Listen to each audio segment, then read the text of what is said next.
ওরে আমার সন্তান, মনে হয় আমি আর বাঁচব না। আজরাইল মনে হয় চলে আসবে আমার প্রাণ পাখি বের করার জন্য। দুনিয়ার হায়াতটা মনে আমার শেষ হয়ে যাবে। সন্তান বাবা হইয়া তোমার কাছে আমি উসিয়ত করে যাই। বলে কি উসিয়ত?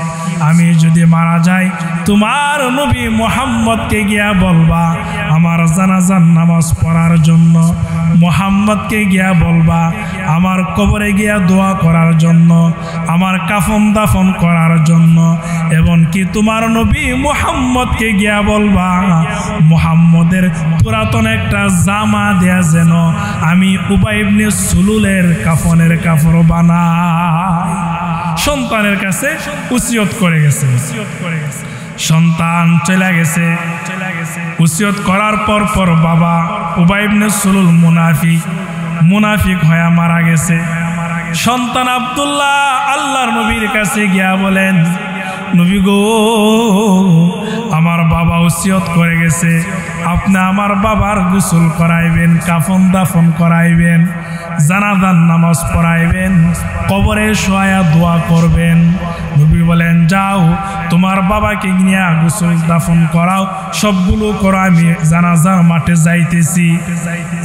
আব্দুল্লাহ সাহাবী ডাক দিয়ে বলেন, ইয়া রাসূলুল্লাহ, আমার বাবা বলে গেছে আপনার একটা পুরাতন জামা দিতেন, যেই জামাটা দিয়ে আমার বাবার কাফনের কাপড় বানাইব।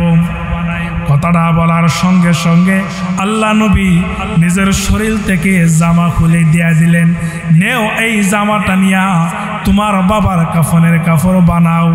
কারণ বাবার সন্তান হলো, বাবার কথা হলো সারা জীবন মুনাফিকি কইরা গেছি, মরণকালে যদি মুহাম্মদুর রাসূলুল্লাহর দোয়া আমার ভাগ্যে নসিব হয়ে যায়, মুহাম্মদুর রাসূলুল্লাহর জানাজা যদি আমার ভাগ্যে নসিব হয়ে যায়, আর ওনার শরীরের একটা জামা যদি আমার কাফনের কাপড় হয়ে যায়, কবরের আযাব থেকে আল্লাহ আমাকে বাঁচাইবে। এই চিন্তা সন্তান আব্দুল্লাহ নবীর কাছে গিয়া কইছে, নবী গো, আমার বাবা বলছে আপনি জানাজার নামাজ পড়াইতেন, কবরে শোয়াইতেন, আর আপনার একটা পুরাতন কাপড় দিতেন আমার বাবার কাফনের কাপড় বানানোর জন্য। নবীজির শরীরতে জামা খুলে দিয়ে দিছে। বলে, জানো কেন দিছি? যুদ্ধের ময়দানে আমার চাচার দেহটা ছিল অনেক লম্বা, শহীদ হয়ে গেছে, জীবিত সাহাবীদের পরনের কাপড় দিয়া শহীদ সাহাবীদেরকে দাফন করা হয়েছে।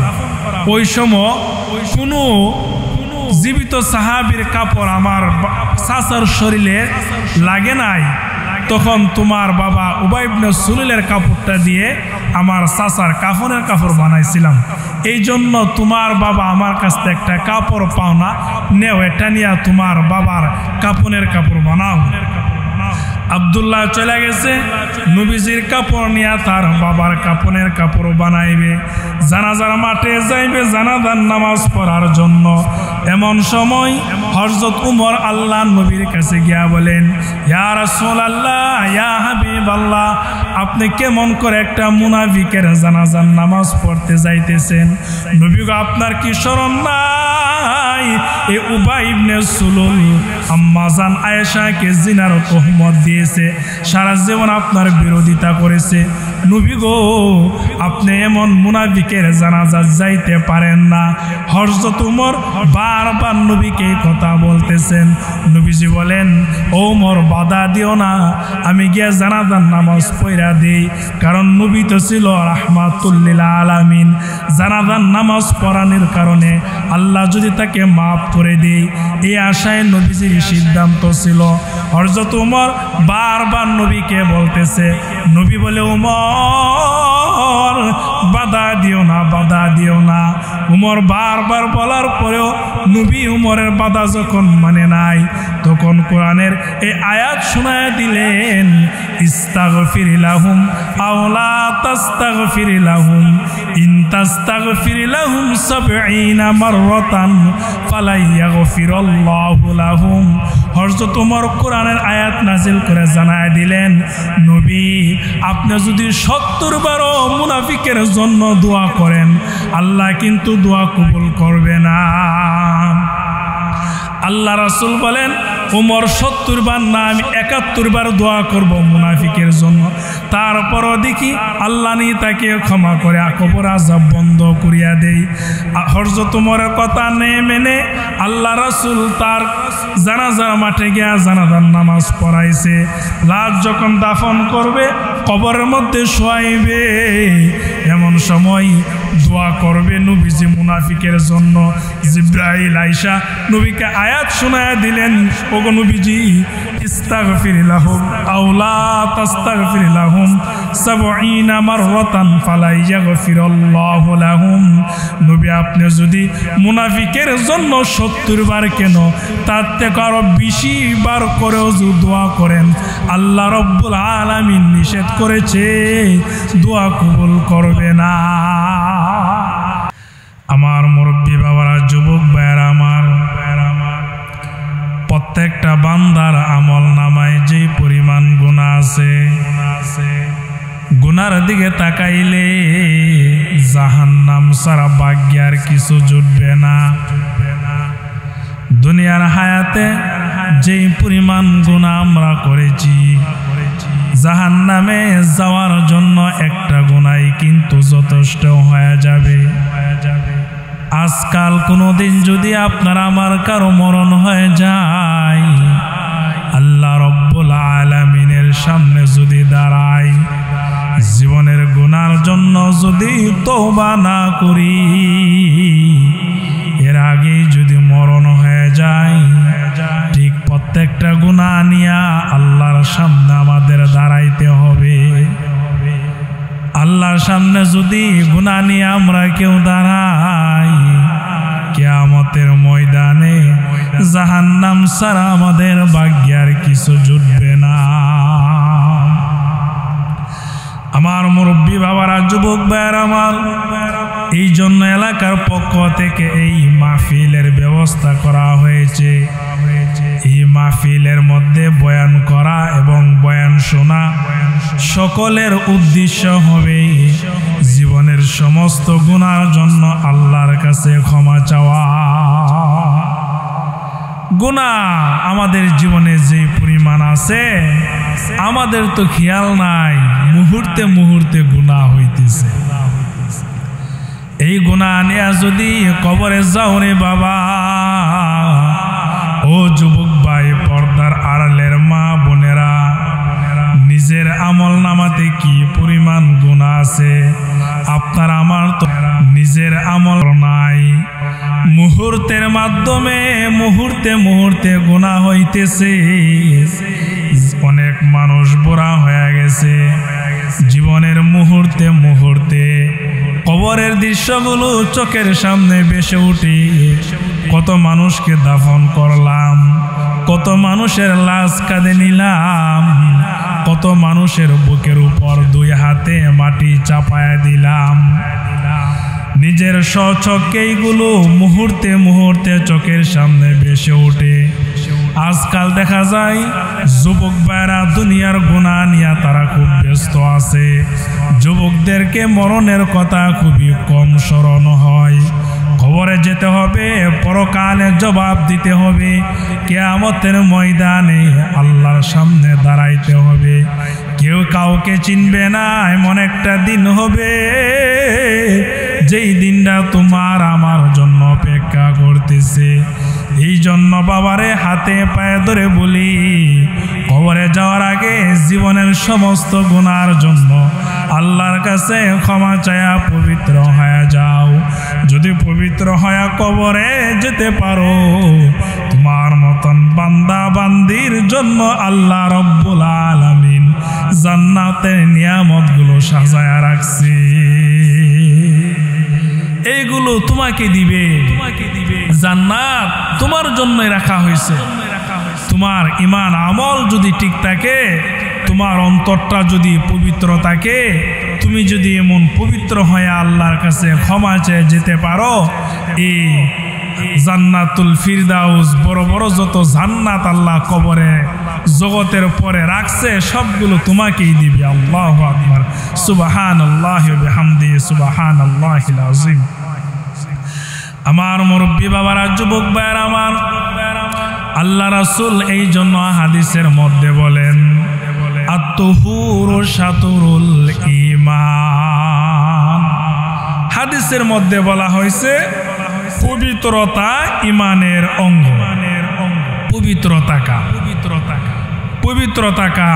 পবিত্র মানে শরীর, অন্তর, কাপড় চাপড় সব দিক দিয়ে পবিত্র থাকা, এটা একটা ঈমানের অঙ্গ। কিন্তু পবিত্র থাকা বর্তমানে খুবই কঠিন। অনেক মানুষ আছে প্রস্রাব করে ভালো করে ঢিলাকুলুকও ব্যবহার করে না। অনেক মানুষ আছে গোসলের সময় গোসলের ফরজগুলো আদায় করে না। অনেক মানুষ আছে উজু করতে গেলে উজুর মধ্যে অনেক ভুল হয়ে যায়। এই ভুল উজু নিয়ে আমরা নামাজে দাঁড়াই, তারপরে নামাজটাও নষ্ট হয়ে যায়। উজুতে ভুল হলে তো নামাজও ভুল হবে। এই জন্য হাদিস শরীফের মধ্যে বলা হয়েছে আত-তুহুরু শাতরুল ঈমান। পবিত্রতা ঈমানের অঙ্গ। তোমার শরীর পবিত্র, তোমার কাপড় পবিত্র, পরনের জামা পবিত্র। তুমি উজু করার সময় এত গুরুত্ব দিয়ে উজুটা করেছ, যেই উজুর দ্বারা তোমার কোনো ভুল নাই, তাহলে এই উজুর দ্বারা যদি নামাজ পড়ো, নামাজের মধ্যে কোনো ভুল হবে না। উজু ঠিক আছে, নামাজও ঠিক আছে, তাহলে অন্তরে যত গুনাহ আছে গুনাহগুলো ক্ষমা হবে। সুবহানাল্লাহি ওয়া বিহামদিহি সুবহানাল্লাহিল আযীম। হাদিস শরীফের মধ্যে আছে কোন বান্দা যদি পবিত্র জামা পরে, তাহলে ওই জামাটা পর্যন্ত আল্লাহর জিকির করে। আপনার শরীরের জামা পবিত্র, টুপিটাও যদি আপনি পবিত্র বানায়া পবিত্র করে পরিষ্কার করে মাথায় লাগান, হাদিস বলে আপনার টুপিটাও জিকির করে। সুবহানাল্লাহি ওয়া বিহামদিহি। যে শরীরের টুপি আল্লাহর জিকির করবে, যে শরীরের জামা আল্লাহর জিকির করবে, ওই শরীরটাও আল্লাহর জিকির করবে। শরীরের প্রত্যেকটা অঙ্গ প্রত্যঙ্গ আল্লাহর জিকির করবে। আর যেই শরীরটা পবিত্র থাকবে, ওই শরীরের ভিতরে অন্তরটাও পবিত্র থাকবে। অন্তরটাও যদি পবিত্র থাকে, তাহলে তো আমাদের আর কোনো কথাই নাই। আল্লাহু আকবার, আল্লাহু আকবার। এই জন্য মুরব্বী বাবারা, যুবক ভাইরা আমার, আল্লাহ রাসূল হাদিসের মধ্যে এটাই বুঝায় দিছেন আত-তুহুরু শাতরুল ঈমান। পবিত্রতা ঈমানের অঙ্গ।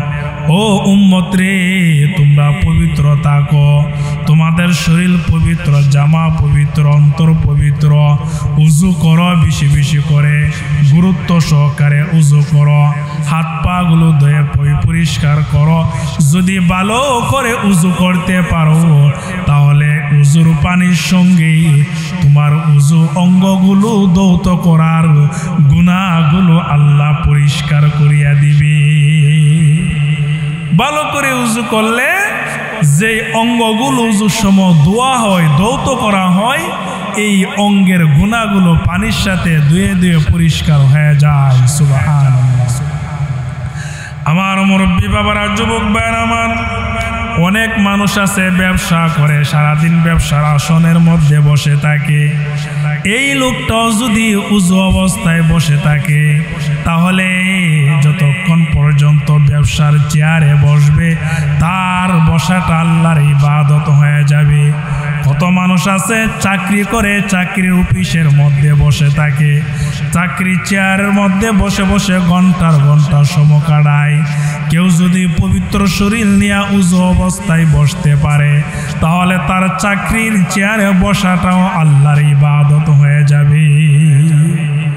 উজু অবস্থায় যদি জমিনের মধ্যে আমি আর আপনি চলাফেরা করি, তাহলে এই উজু অবস্থায় যতক্ষণ থাকবো, ততক্ষণ কমসে কম অন্য গুনাহ করতে আমাদের মনে চাইবে না। কারণ মাথার মধ্যে একটা চিন্তা থাকবে, কেমনে আমি টিভির ফিল চাই, আমার তো উজু আছে। কেমনে মিশা কথাটা কয়, আমার তো উজু আছে। এমন একটা চিন্তা মাথায় থাকবে। এই জন্য মুরব্বী বাবারা, যুবক ভাইয়ের আমার, পবিত্রতা ইমানের অঙ্গকে বলা হয়েছে। শরীর পবিত্র, জামা পবিত্র, অন্তর পবিত্র। এমন ব্যক্তি যদি দুনিয়ার হায়াত শেষ হয়ে যায়, আল্লাহ রব্বুল আলামিন তার প্রতি খুশি হয়ে জান্নাতুল ফিরদাউসের ভিতরে প্রবেশ করায়া দিবে। কোরআনের মধ্যে আল্লাহ রব্বুল আলামিন স্পষ্ট বলে দিছেন, ও দুনিয়ার মানুষ, দুনিয়াতে চলতে ফিরতে তোমাদের যা প্রয়োজন, এই প্রয়োজনের জিনিসগুলো সর্বপ্রথম আমি আল্লাহর কাছে তোমরা চাইবা। দুনিয়ার অন্য কোনো কারো কাছে চাইবা না। দুনিয়ার কেউ তোমার চাওয়া পূরণ করতে পারবা না। দুনিয়ার মানুষ তোমাদের যা কিছু প্রয়োজন, এমনকি তুমি দুনিয়ার জগতে বেঁচে থাকার হায়াতটা পর্যন্ত একমাত্র আল্লাহ রব্বুল আলামিনের কাছে তুমি চাইবা। যা কিছু আছে তুমি সবগুলো আল্লাহর কাছে চাইবা। এমনকি তুমি যে বেঁচে থাকবা মরণ পর্যন্ত, মরণটাও যেন তোমার ভালোভাবে হয়, এটাও আল্লাহর কাছেই চাইতে হবে। সুবহানাল্লাহি ওয়া বিহামদিহি, সুবহানাল্লাহিল আযীম। আল্লাহ রব্বুল আলামিন কোরআনের মধ্যে স্পষ্টভাবে বলে দিয়েছেন, ইয়া আইয়ুহাল্লাযীনা আমানুস্তাঈনু বিস-সাবরি ওয়াস-সালাহ ইন্নাল্লাহা মা'আস-সাবিরিন। আল্লাহ রব্বুল আলামিন কোরআনের মধ্যে স্পষ্ট বলে দিয়েছেন, ওরে বান্দা বান্দিরা, ঈমান আনছো,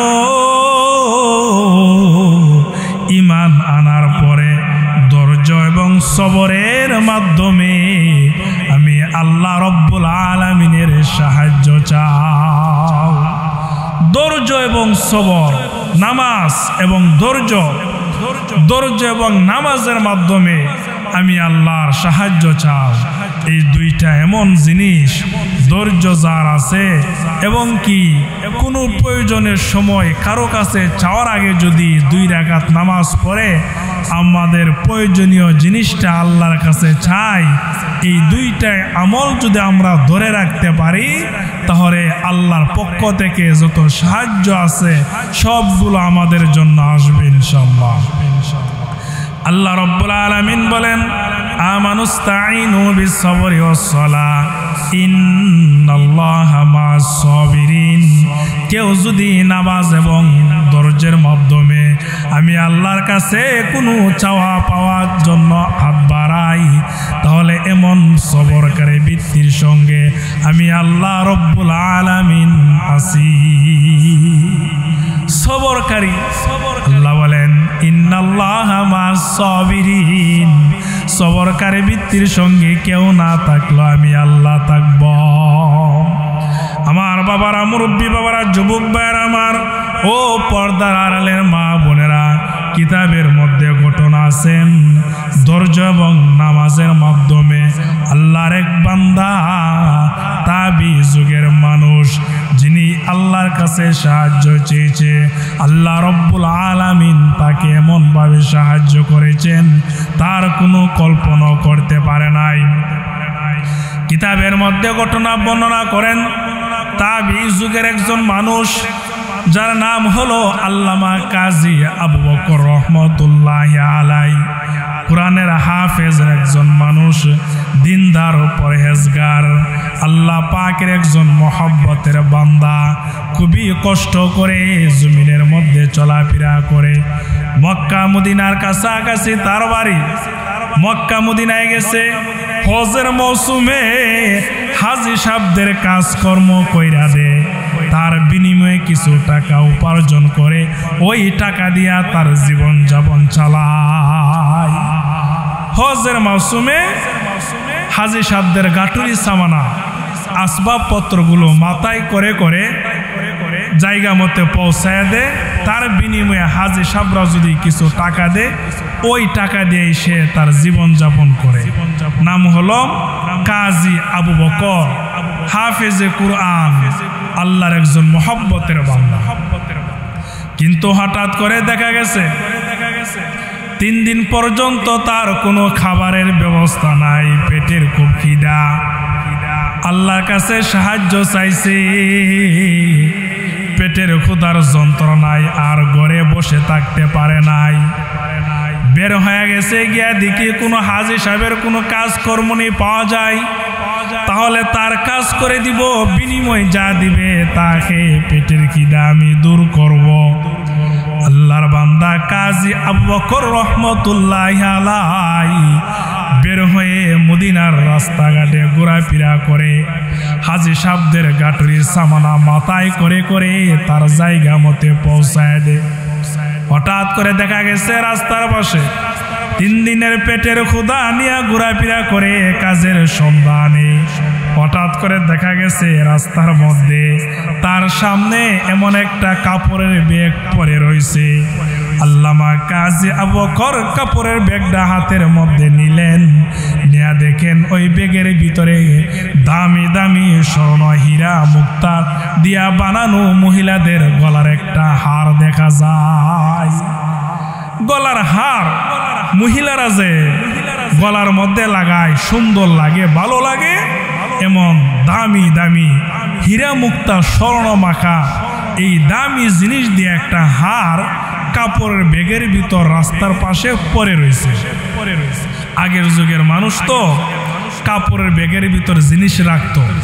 আমি দেখছি আমার এলাকাতে ব্যবসা বাণিজ্য যারা করে কাপড় দিয়া বড় একটা তলি বানা কোমরে বেঁধে রেখে এটার ভিতর টাকা পয়সা রাখে তারা। এখন এইগুলো নাই, কিন্তু আগের যুগে ছিল। আল্লামা কাজী আবু বকর হঠাৎ করে মক্কা মদিনা রাস্তার মধ্যেই একটা ব্যাগ পাইছে, কাপড়ের ব্যাগটা হাতে নিয়ে দেখে সর্বনাশ, এটার ভিতরে দিয়ে দামি জিনিস। 3 দিনের খিদা পেটের মধ্যে নিয়ে পায়া চিন্তা করে, হাইরে কোন আল্লাহর বান্দা এটা হারাইছে, না জানি মক্কার বাজারে পাগলের মতো খুঁজতাছে, এত দাম একটা জিনিস কোন আল্লাহর বান্দা হারাইছে। 3 দিনের খিদা পেটের মধ্যে নিয়া এই জিনিসটা রাস্তার কিনারার মধ্যে পায়া আল্লামা কাজী আবু বকর চিন্তা করে কোন আল্লাহর বান্দা জিনিসটা হারাইছে, এই তাকে সন্ধান করে তার হাতে জিনিসটা পৌঁছায় দিতে হবে। সে কোথায় আছে? মনে হয় মক্কা মদিনার মেহমান হবে।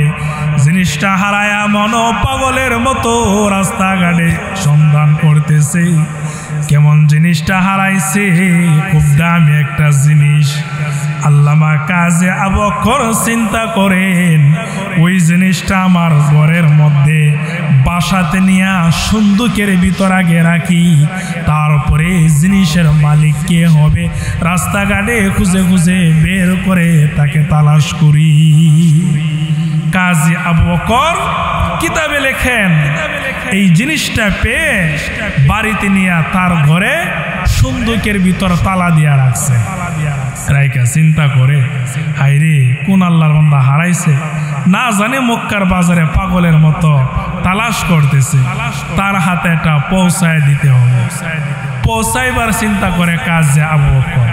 কি বলেন, আমরা যদি কেউ হইতাম 3 দিনের ক্ষুধা নিয়ে রাস্তাঘাটে ঘোরাফেরা করি, আর যদি এমন একটা জিনিস পাইতাম, তাহলে তো মনে মনে কত মাসালা বাইর করে এটারে জায়েজ করে লাইলাম বলে, কি বললাম না, 3 দিন ধরে খাই না, আল্লাহ মনে আমার লাগে ইডানো রাখছে, কত হাদিস কলম বাইর করে মাসালা তালাশ করে যেমন কিডারে জায়েজ বানায়া সাথে সাথে বাজারে বিক্রি কইরা পেটের খিদা দূর করতাম আগে।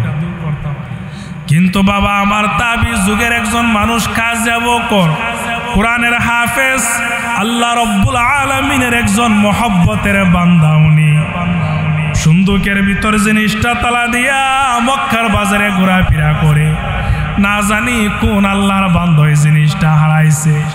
হারতেছে হারতেছে হঠাৎ করে দেখেন মক্কার উঁচা একটা পাথর উপর দাঁড়াইয়া বুড়া একজন মানুষ এলান করতেছে, ও মুহাম্মদের এলাকার মানুষ, কে আছো তোমরা? তোমাদের এই বাজারে আমার একটা স্বর্ণর হার হারায় গেছে, কাপড় একটা ব্যাগ হারাইছে, ব্যাগের ভিতরে স্বর্ণ দিয়া বানানো একটা হার। তোমরা তো পবিত্র নগরীর মানুষ, তোমরা মুহাম্মদের এলাকার মানুষ, তোমরা তো এই জিনিসটা পাইলে তোমাদের জন্য হারাম।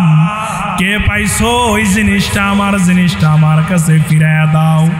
যদি এমন কেউ থাকো আমার জিনিসটা পাইছো আর যদি আমার হাতে ফেরত দিতে পারো, তাহলে আমার ওই জিনিসটা ফেরত দেওয়ার বিনিময়ে তোমাকে আমি 500 টাকা পুরস্কার দিব। বলতেছে কে পাইছো? যদি পেয়ে থাকো তাহলে তোমার জন্য এটা হারাম। যদি আমার কাছে ফেরত দিতে পারো 500 টাকা হালাল ভাবে তোমাকে পুরস্কার দিব। মুরব্বি এলান করতেছে, উঁচা পাহাড় উপর দাঁড়াইয়া আল্লামা কাজী আবু বকরের কানের মধ্যে আওয়াজ পৌঁছে গেছে। আবু বকর দৌড়া আসে, মুরব্বির হাত ধরে বলেন, ও মুরব্বি চাচা, আপনি আর এলান করতে হবে না। আপনার যে জিনিসটা হারাইছে এমন একটা জিনিস আমি আবু বকর রাস্তার মধ্যে পেয়েছি। আসেন আমার সঙ্গে আসেন, যদি বর্ণনা দিতে পারেন, আপনার বর্ণনা অনুযায়ী যদি আমার জিনিসটা হয়ে যায়, আমার পাওয়া জিনিসটা যদি আপনার বর্ণনা অনুযায়ী একমত হয়ে যায়, তাহলে আমি এটা আপনাকে পুরস্কার দিয়ে দিব। আসেন আপনার জিনিসটা আপনাকে আমি দিয়ে দিব, আসেন। মুরব্বির হাত ধরে কাজী আবু বকর বাসায় নিয়ে গেছে। বাসায় নিয়ে সুন্দুকের তালা খুলে সুন্দুক থেকে বের করে মুরব্বির কাছ থেকে বর্ণনা জানলেন। মুরব্বি বর্ণনা দিছে, এমন ভাবে জিনিসটা বানানো হয়েছে। এই জায়গায় স্বর্ণ, এই জায়গায় হীরা মুক্তা দামি পাথরগুলো লাগানো আছে। মহিলাদের গলার হার কাপড়ের ব্যাগের ভিতর রাখা হয়েছে। এটাই আমার জিনিস। আল্লামা কাজী আবু বকর দেখেন মুরব্বির বর্ণনা আর কাজী আবু বকরের পাওনা হার হুবহু মিলে গেছে। মুরব্বির হাতে ওই জিনিসটা আবার ফেরত দিয়া দিছে।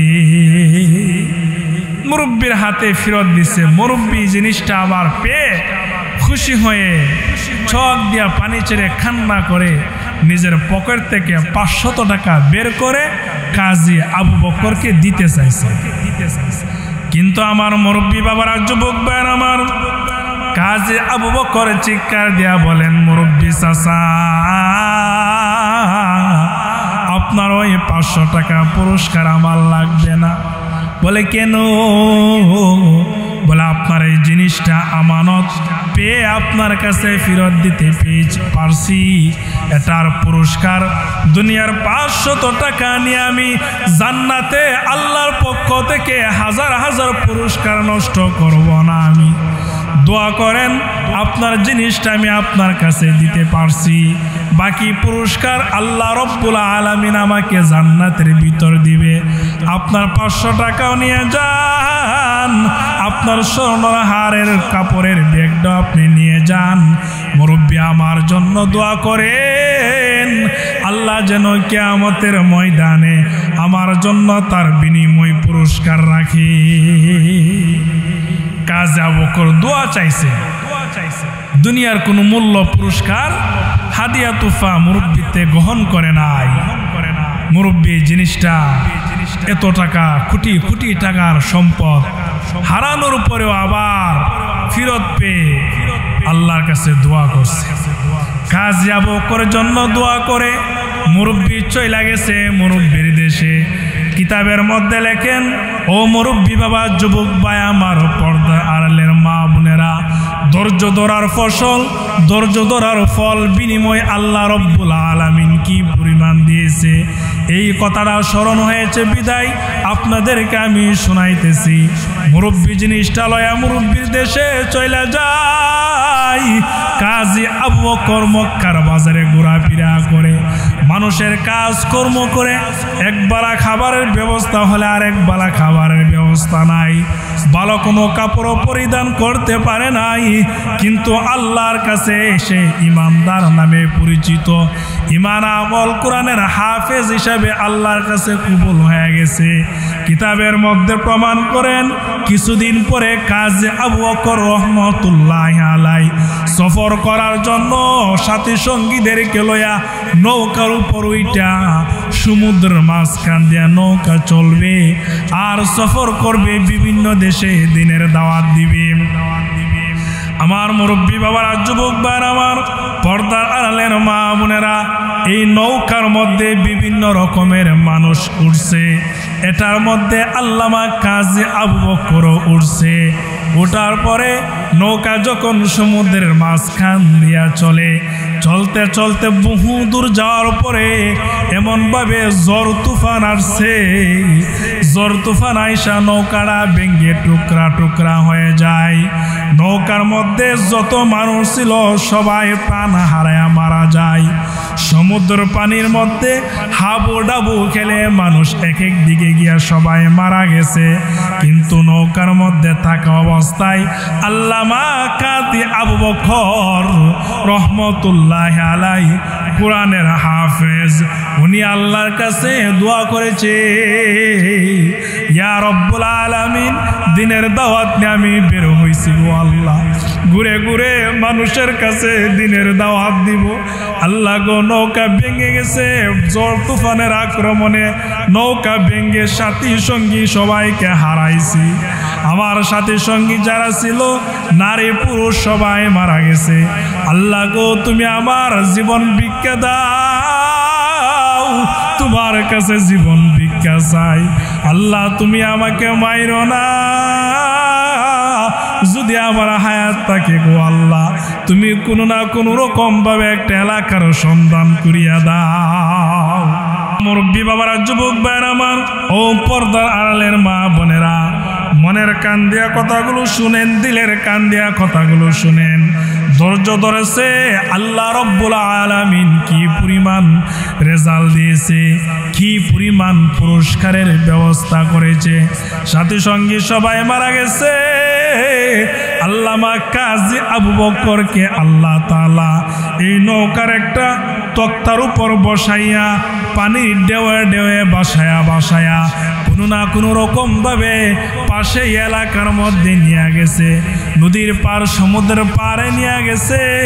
কাজী আবু বকর কোনো না কোনো রকম ভাবে শুকনার মধ্যে উইটা হাত পাগুলো ধুয়ে আল্লাহর কাছে আগে সাহায্য চেয়েছে, আল্লাহর কাছে দোয়া করেছে, শুকর আদায় করেছে। এমন ভাবে হাত পাগুলো ধুয়ে পরিষ্কার করে আবার চিন্তা করে, এখন যেহেতু আল্লাহ রব্বুল আলামিন আমার দোয়া কবুল করছে, আল্লাহ আমাকে বাঁচায় এখানে উঠাইয়া দিছে, আল্লাহ রহমতের উসিলায় সাথী সঙ্গীরা সবাই মারা গেছে, আল্লাহ তাআলা আমাকে এখানে উঠাইয়া দিছে, এলাকার মধ্যে শুকনা মাটির মধ্যে পাড়াই খা সকলের আগে আল্লাহর কাছে আমার শুকর আদায় করতে হবে। আল্লাহর কাছে আগে শুকর আদায় করি, আল্লাহ যা আমাকে বাঁচায়া রাখছে, সুস্থ রাখছে। শুকর আদায় করতে গেলে কি করতে হবে? উনি হাত পা গুলো ধুয়ে কাপড় পরিবর্তন করে মসজিদের সন্ধান করতেছে। আল্লাহর ঘর মসজিদ কোথায় আছে? সমুদ্রের কিনারাতে দাঁড়ায় দেখেন কাজী আবু বকর খেয়াল করে দেখেন সামনে একটা এলাকা দেখা যায়, দ্বীপ দেখা যায়, চতুর্দিকে পানি, মাঝখানে একটা এলাকা, গ্রামগঞ্জের মানুষ এখানে বসবাস করে। আল্লামা কাজী আবু বকর দেখে ওই এলাকা থেকে একটা মসজিদের মিনারা দেখা যায়। মিনারা দেখা বুঝতে পারছে এটা মুসলমানের এলাকা, এই এলাকাতে মসজিদ আছে, মিনারা আছে, মনে হয় মানুষ বসবাস করে। দৌড়ায় কাজী আবু বকর হাত পা গুলো ধুয়ে পরিষ্কার করে কাপড় পরিবর্তন করে চলে গেছে মসজিদের ভিতরে।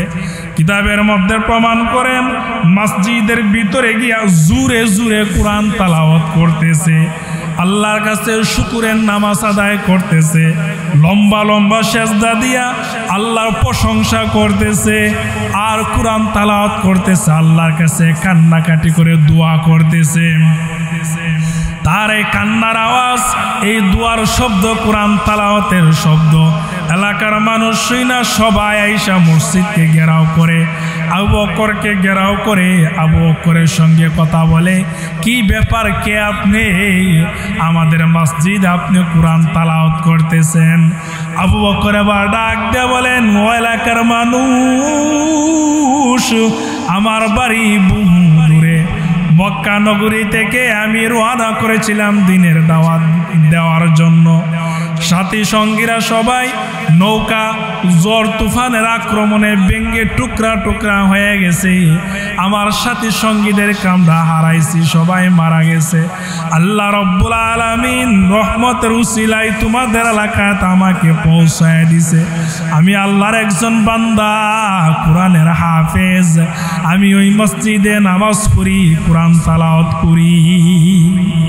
এলাকার মানুষ আবু বকরের কোরআন তালাওয়াত শুইনা, তার ব্যবহার দেখা, চেহারা দেখা বলতেছে, নিশ্চয় আপনি অনেক ভালো একজন মানুষ, এই জন্য আল্লাহ আপনাকে আমাদের কাছে পৌঁছায় দিছে।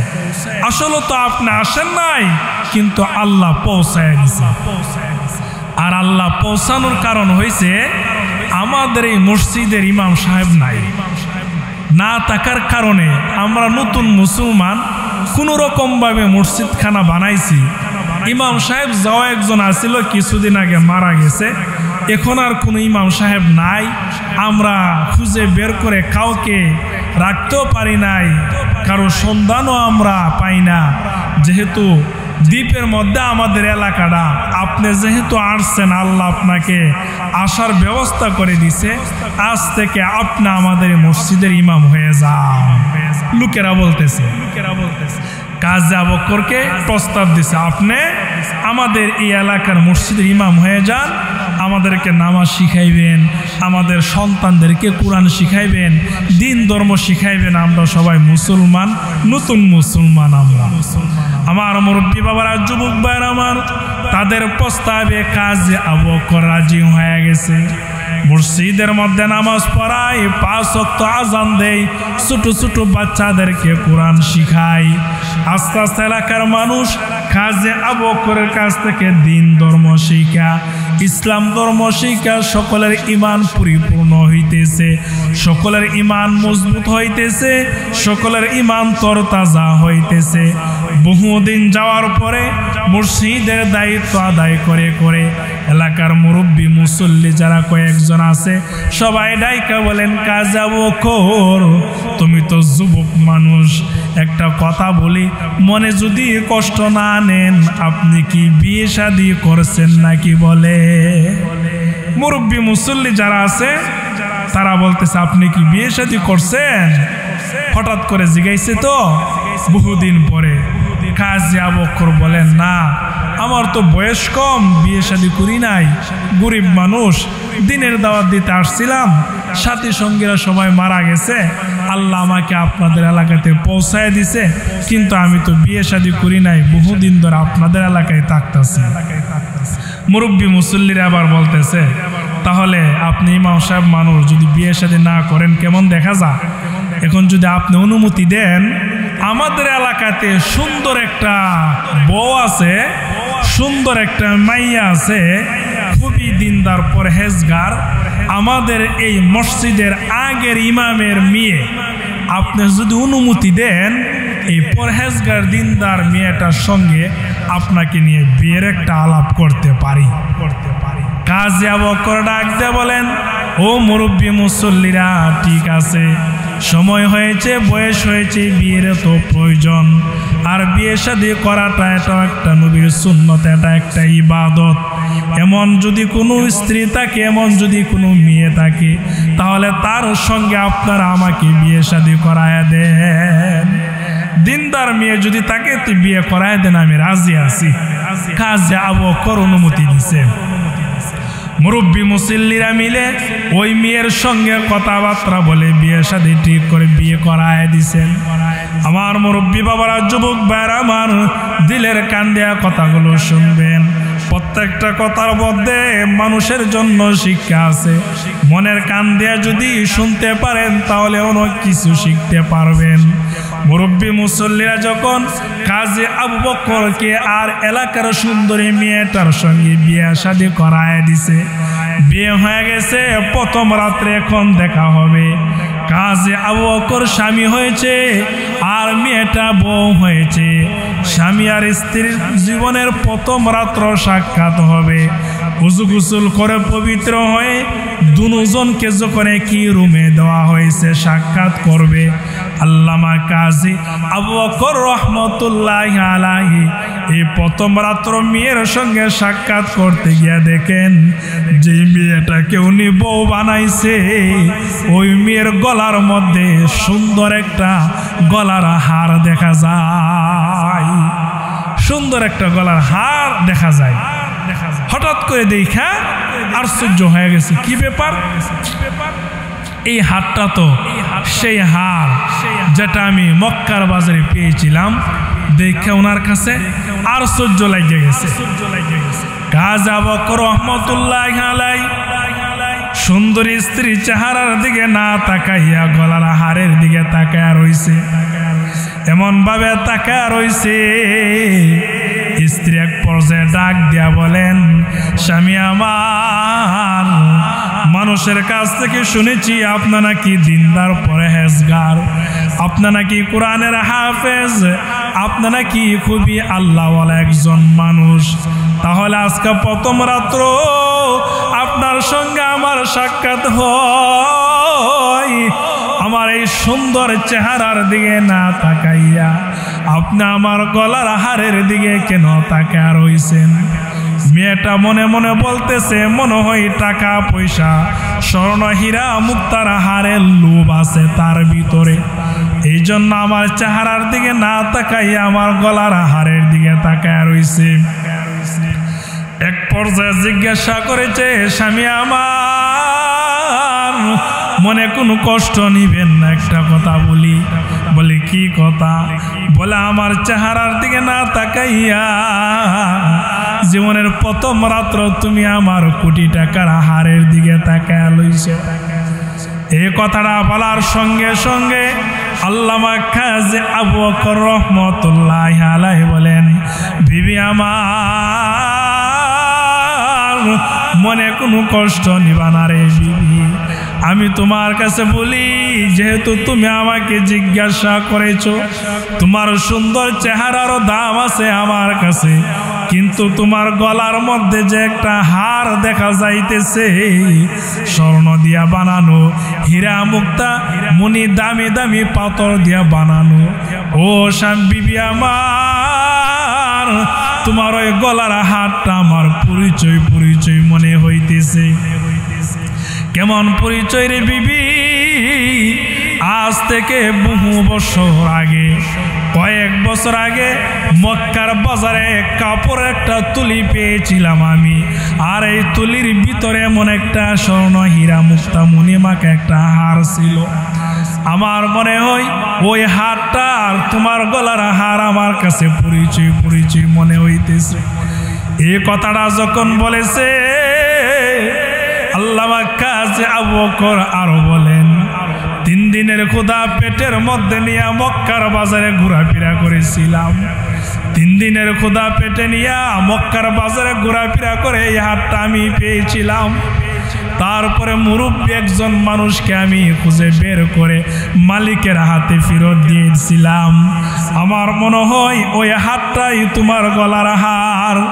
এই কথাটা শুনে বিবি আর তার কথা গোপন রাখতে পারে নাই। বিবি আবার চোখ দিয়ে পানি ছেড়ে কান্না করে করে বলেন, স্বামীর গো, আপনাই কি সেই জান্নাতি পুরুষ? বলে কি হয়েছে? বলে ঠিক আছে, আপনার কথা, আপনার বর্ণনা আমি বুঝতেই পেরেছি আপনি সেই জান্নাতি পুরুষ। মক্কার বাজারে আমার বাবা হজ করতে গিয়া কোটি টাকার একটা সম্পদে হাটটা কিনেছিল। আমার বাবা আমাকে বলে গেছে, মারে, মক্কার বাজারে হাটটা আমি তোমার জন্য কিনেছিলাম। হঠাৎ করে আমি হারাইছিলাম মক্কার একজন কোরআনের হাফেজ, নাম হলো কাজী আবু বকর। হাতটা পেয়ে আবার আমার হাতে ফেরত দিয়েছে। বিবি আবার ডাক দেয়া বলেন, স্বামী রে, আমার বাবাই কথা বলে গেছে, মৃত্যুর আগ পর্যন্ত আমার বাবা আপনার কথা আমার কাছে বলে গেছে। আর বলেছে, মা রে, এই হাতটা যে যুবকে মক্কার বাজারে পেয়েছিল, ওই যুবকের মতন যদি একটা যুবক পাইতাম তাহলে তার হাতে তোমাকে বিয়ে করায় দিতাম। হয়তো এমন যুবকের সঙ্গে তোমার বিয়ে হওয়ার কারণে কিয়ামতের ময়দানে এই যুবকের হাত ধরে তুমি জান্নাতে যাইতে পারবা। বিবি আবার ডাক দেয়া বলেন, স্বামী আমার বাবা মরণের আগ মুহূর্তে আপনার গুণগান গাইছে, আমার বাবা মৃত্যুর আগ মুহূর্তে আপনার প্রশংসা করে গেছে। স্বামী গো, বাবার কথাও সত্য হয়ে গেছে। আপনি যে হাতটা পেয়েছিলেন এই হাতটাই আমার গলায়। আল্লাহ রব্বুল আলামিন এই কথাটাই কোরআনের মধ্যে বলেন, আল্লাহু ইয়ারযুকু মান ইয়াশাউ বিগাইরি হিসাব। আল্লাহ যদি চায় কাউকে কোনো সম্পদ টাকা পয়সার মালিক বানাইতে, কোন রাস্তা থেকে বানাইবে এটা একমাত্র আল্লাহই ভালো জানেন। আল্লাহ কোরআনের আরেক জায়গার মধ্যে বলেন, ইন্নামা ইউওয়াফাস সাবিরুনা আজরাহুম বিগাইরি হিসাব। যেই ব্যক্তি আল্লাহর কাছে ধৈর্য ধারণ করবে, আল্লাহ অজানা জায়গা থেকে তার জন্য রিজিকের ফয়সালা করে দিবে। এমন রিজিকের ফয়সালা করবে বিগাইরি হিসাব, যেই রিজিকের কোনো হিসাব থাকবে না, অসংখ্য অগণিত রিজিকের ফয়সালা করে দিবে।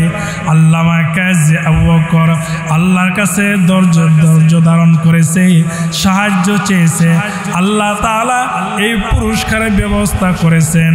বিবি আবার ডাক দেয়া বলেন, স্বামী আমার এই হাতটা এখন আমি খুশি হয়ে আপনাকে হাদিয়া দিলাম। ইচ্ছা করলে আপনি এটা আল্লাহর রাস্তায় দান করতে পারেন, অথবা ইচ্ছা করলে আপনি এই জিনিসটা আল্লাহর রাস্তায় দানও করতে পারেন, আবার বিক্রিও করতে পারেন। জিনিসটা দিয়ে দিলাম। বাবা এটাই বুঝাইছি, আমানতদার যেই ব্যক্তি হবে তার অনেক সম্মান ইজ্জত আল্লাহ বাড়ায় দিবে। আমানতদার মানুষ পাওয়া এখন বাবা, এই আমানতদার মানুষ পাওয়া বহু কঠিন। আগের যুগের মানুষের মধ্যে আমানত ছিল, জবানে কইছে, ক্ষেত দেলাইছে, বাড়ি দেলাইছে। আর এখনের দিনের মানুষ জবানে কয়া, টাকা পয়সা লয়া, লিখিতভাবে দলিল দিও, তারপরে বলে আমি দিছি না। আগের যুগের মানুষ জবানে কইছে 1 কেজি জিলাপি আর 1 কেজি মিষ্টি খাওয়াইছে, ক্ষেত দেলাইছে, হাসই দেলাইছে।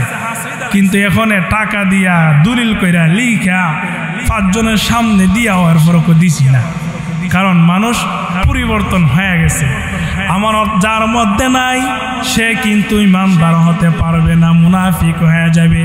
মুনাফিকের 3টা আলামত। 1 নাম্বার হলো কথায় কথায় মিথ্যা বলবে, আমানতের খেয়ানত করবে। 1 নাম্বার মিথ্যা বলবে, আমানতের খেয়ানত করবে, মানুষকে ধোঁকা দিবে।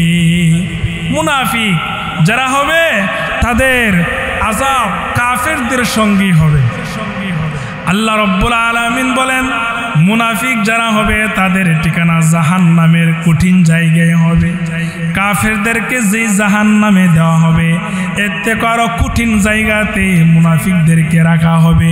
মুনাফিক আল্লাহর দুশমন, মুনাফিক নবীজির দুশমন, মুনাফিক মুসলমানের দুশমন, মুনাফিক মুর্শিদের দুশমন। মুনাফিকের কাছে মুর্শিদের কোনো দাম নাই, কোরআনের কোনো দাম নাই, আলেমের কোনো দাম নাই, ইমাম মুয়াজ্জিনের কোনো দাম নাই, আমানতের কোনো দাম নাই। মুনাফিক যারা হবে তাদের কাছে আমানতের কোনো দাম নাই, আলেম উলামাদের ওয়াজ মাহফিলেরও কোনো দাম থাকবে না, তারা মুনাফিক। আল্লাহ নবীর যুগে উবাই ইবনে সুলুল নামের একজন মুনাফিক ছিল, যিনি মুনাফিকদের সর্দার। সাহাবীদের সঙ্গে মিলেমিশে চলাফেরা করত, আবার দেখা গেছে কাফেরদের সঙ্গে গিয়া চলাফেরা করত। নবীর সামনে আইসা বলতো, নবী গো, আমি আপনাকে খুবই ভালোবাসি। আবার ঠিকই কাফেরদের সঙ্গে গিয়া বলতো, আমি তোমাদের সঙ্গেও আছি। কোরআনের মধ্যে তার নাম আসছে উবাই ইবনে সুলুল, কুখ্যাত মুনাফিক, ছোটখাটো মুনাফিক না, মুনাফিকদের সর্দার লিডার। বক্তব্য দিতে পারতো খুবই সুন্দর করে, যুদ্ধের ময়দানে দিক নির্দেশনা দেখাইতে পারত, আবার মুনাফিকি করত, নবীর পিছনে দাঁড়ায় নামাজ আদায় করত, নবীর রঙে রঙ্গিলা ছিল। আল্লাহ নবীর শরীরে যে জামা তার শরীরে এই জামা, নবীজির পাগড়ি যেমন উবাই ইবনে সুলুলের পাগড়িও ছিল এমন মুনাফিক। কিন্তু বেঈমান কাফেরদের সঙ্গে চলাফেরা করার কারণে ঈমান ঠিক রাখতে পারে নাই। মুহাম্মদুর রাসূলুল্লাহর সাহাবী হওয়ার পরেও ঈমান ঠিক রাখতে পারে নাই, মুনাফিক হয়ে কবরে গেছে। উবাই ইবনে সুলুল মৃত্যুর সময় তার সন্তান নাম হলো আব্দুল্লাহ। আব্দুল্লাহ আবার সাহাবী, খুবই ভালো একজন সাহাবী। উবাই ইবনে সুলুলের সন্তান সাহাবী, বাবা উবাই ইবনে সুলুল মুনাফিক। মরণকালে তার সন্তান আব্দুল্লাহকে ডাইকা বলে গেছেন, ওরে আমার সন্তান, মনে হয় আমি আর বাঁচব না, আজরাইল মনে হয় চলে আসবে আমার প্রাণ পাখি বের করার জন্য, দুনিয়ার হায়াতটা মনে আমার শেষ হয়ে যাবে। সন্তান বাবা হইয়া তোমার কাছে আমি উসিয়ত করে যাই। বলে কি উসিয়ত? আমি যদি মারা যাই তোমার নবী মুহাম্মদকে গিয়া বলবা আমার জানাজার নামাজ পড়ার জন্য, মুহাম্মদকে গিয়া বলবা আমার কবরে গিয়া দোয়া করার জন্য, আমার কাফন দাফন করার জন্য, এবং কি তোমার নবী মুহাম্মদকে গিয়া বলবা মুহাম্মদের পুরাতন একটা জামা দেয়া যেন আমি উবাই ইবনে সুলুলের কাফনের কাপড় বানাই। সন্তানের কাছে উসিয়ত করে গেছে। সন্তান চলে গেছে। উসিয়ত করার পর বাবা উবাই ইবনে সুলুল মুনাফিক হয়ে মারা গেছে। সন্তান আব্দুল্লাহ আল্লাহর নবীর কাছে গিয়া বলেন, নবী গো, আমার বাবা উসিয়ত করে গেছে, আপনি আমার বাবার গোসল করাইবেন, কাফন দাফন করাইবেন, জানাজার নামাজ পড়াইবেন, কবরে শোয়া দোয়া করবেন। নবী বলেন, যাও তোমার বাবাকে নিয়ে গোসল দাফন করাও, সবগুলো করো, আমি জানাজার মাঠে যাইতেছি। আব্দুল্লাহ সাহাবী ডাক দিয়া বলেন, ইয়া রাসূলুল্লাহ, আমার বাবা বলে গেছে আপনার একটা পুরাতন জামা দিতেন, যেই জামাটা দিয়ে আমার বাবার কাফনের কাপড় বানাইব। কথাটা বলার সঙ্গে সঙ্গে আল্লাহ নবী নিজের শরীর থেকে জামা খুলে দিয়া দিলেন, নেও এই জামাটা নিয়া তোমার বাবার কাফনের কাপড় বানাও। কারণ বাবার সন্তান হলো, বাবার কথা হলো সারা জীবন মুনাফিকি কইরা গেছি, মরণকালে যদি মুহাম্মদুর রাসূলুল্লাহর দোয়া আমার ভাগ্যে নসিব হয়ে যায়, মুহাম্মদুর রাসূলুল্লাহর জানাজা যদি আমার ভাগ্যে নসিব হয়ে যায়, আর ওনার শরীরের একটা জামা যদি আমার কাফনের কাপড় হয়ে যায়, কবরের আযাব থেকে আল্লাহ আমাকে বাঁচাইবে।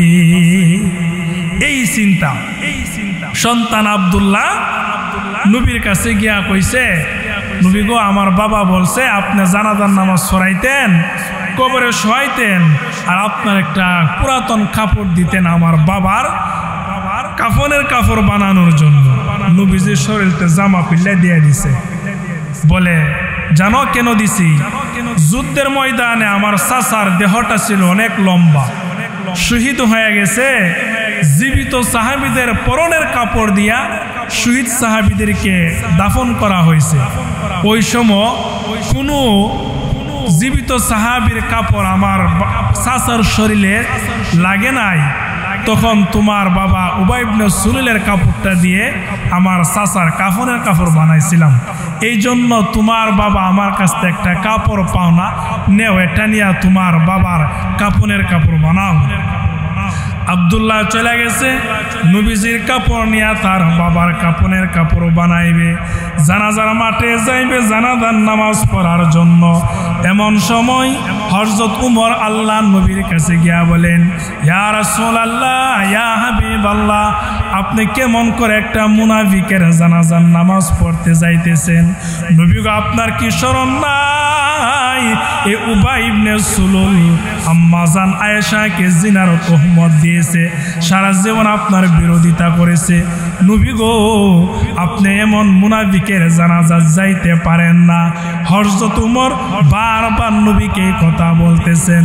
নবীজি বলেন, ও ওমর বাধা দিও না, আমি গিয়া জানাজার নামাজ পড়া দেই। কারণ নবী তো ছিল রাহমাতুল লিল আলামিন। জানাজার নামাজ পড়ানোর কারণে আল্লাহ যদি তাকে মাফ করে দেয়, এই আশায় নবীজির সিদ্ধান্ত ছিল। হযরত ওমর বারবার নবীকে বলতেছে। নবী বলে, ওমর বাধা দিও না, বাধা দিও না। ওমর বারবার বলার পরেও নবী উমরের বাধা যখন মানে নাই, তখন কোরআনের এই আয়াত শোনায় দিলেন, ইস্তাগফির লাহুম আও লা তাস্তাগফির লাহুম ইন তাস্তাগফির লাহুম ৭০ মাররাতান ফালা ইয়াগফিরুল্লাহু লাহুম।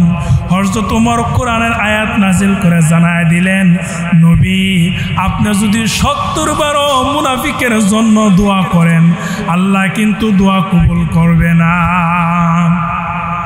আল্লাহ রাসূল বলেন, ওমর ৭০ বার না, আমি ৭১ বার দোয়া করব মুনাফিকের জন্য, তারপরও দেখি আল্লাহ নি তাকে ক্ষমা করে কবর আযাব বন্ধ করিয়া দেই। হযরত ওমরের কথা মেনে আল্লাহ রাসূল তার জানাজা মাঠে গিয়া জানাজার নামাজ পড়াইছে। লাশ যখন দাফন করবে, কবরের মধ্যে শোয়াইবে, এমন সময় দোয়া করবে নবীজি মুনাফিকের জন্য। জিবরাইল আয়েশা নবীকে আয়াত শোনায়া দিলেন, ওগো নবীজি, ইস্তাগফির লাহুম আও লা তাস্তাগফির লাহুম ৭০ মাররাতান ফালা ইয়াগফিরুল্লাহু লাহুম। নবী আপনি যদি মুনাফিকের জন্য ৭০ বার কেন, তার থেকে আরো বেশি বার করেও যদি দোয়া করেন, আল্লাহ রব্বুল আলামিন নিষেধ করেছে, দোয়া কবুল করবে না।